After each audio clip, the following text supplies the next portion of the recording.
இது பார்த்தீங்க அப்படின்னா பஞ்சப்பள்ளி சின்ன அணை. இது பார்த்தீங்கன்னா மலையிலேருந்து நிறைய அருவி கொட்டுது, பூரா மூலிகை தண்ணி. பஞ்சப்பள்ளி அது என்ன கேட்டிங்கன்னா, நாங்கள் ஒரு சின்ன விஷயமே அங்கே போயிருந்தோம். அங்கே சில நண்பர்கள் சொன்னாங்க. என்ன சொன்னாங்க கேட்டீங்கன்னா, இந்த அணையில் வர தண்ணி அவ்வளோ அற்புதமாக இருக்குதுன்னு சொன்னாங்க. நாங்கள் போய் சாப்பிட்ட பிறகு தான் தெரிஞ்சுது அவ்வளோ சூப்பராக இருக்குது. அந்த தண்ணியோடைய கிளைமேட் என்னென்னா, நம்ம 1 லட்ச ரூபா போட்டு ஒரு பிரிட்ஜ் வாங்கி வச்சா கூட இந்த தண்ணியோடைய கூலிங் அங்கே கிடைக்காது. நேச்சர் அவ்வளோ விஷயம் அங்கே இருக்குது. ஆனால் இந்த தண்ணி குடிச்சுன்னு எப்பயுமே நோய் வராது. அதனால் இந்த மலைக்கு மேலே ஆயிரக்கணக்கான மக்கள் இருக்கிறாங்க. அவங்கெல்லாம் ஹெல்த்தியாகவே இருக்கிறாங்க. கொரோனாவில் அந்த பிரச்சனையே அவங்க கிடையாது. ஒமைக்கிறான்னு கூட அவங்கள தாக்காது. அந்த மாதிரி அந்த மக்கள் வாழ்கிறாங்க. ஆனால் நல்ல விஷயத்தை விட்டுட்டு கெட்ட விஷயத்துக்கு நம்ம வெளியில் போனோம், நமக்கு எல்லாம் வந்துகிட்டு இருக்குது. ஓகேங்களா? நல்ல அருவி பாருங்க, எப்படி இருக்குன்னு பாருங்க. அருவி பாருங்க, செம்மையா இருக்கா? அருவி பாருங்க.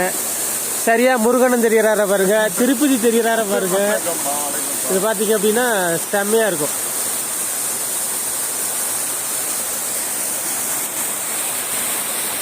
அப்படியே அன்பனு தெரியறாரா பாருங்க. இல்ல, நான் கண்டிப்பா தெரியுவேன். இதுல என்னன்னு கேட்டீங்கன்னா, அவ்வளவு ஒரு விஷயம் அடங்கியிருக்கு. இந்த ஃபால்ஸே வந்து அவ்வளவு சூப்பரான ஒரு ஃபால்ஸ். எப்படி ஊற்றுது பார்த்தீங்க, அவ்வளோ ஒரு விஷயம் இருக்கு.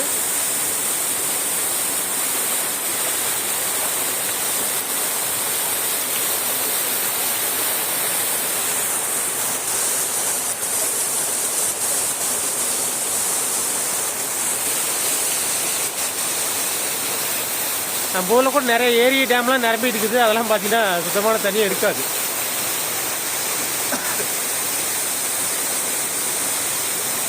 அதாவது பார்த்தீங்கன்னா கொல்லிமலை ஹில்ஸ் அதுக்குள்ளே வர ஒரு ஃபீலிங் இருக்குது.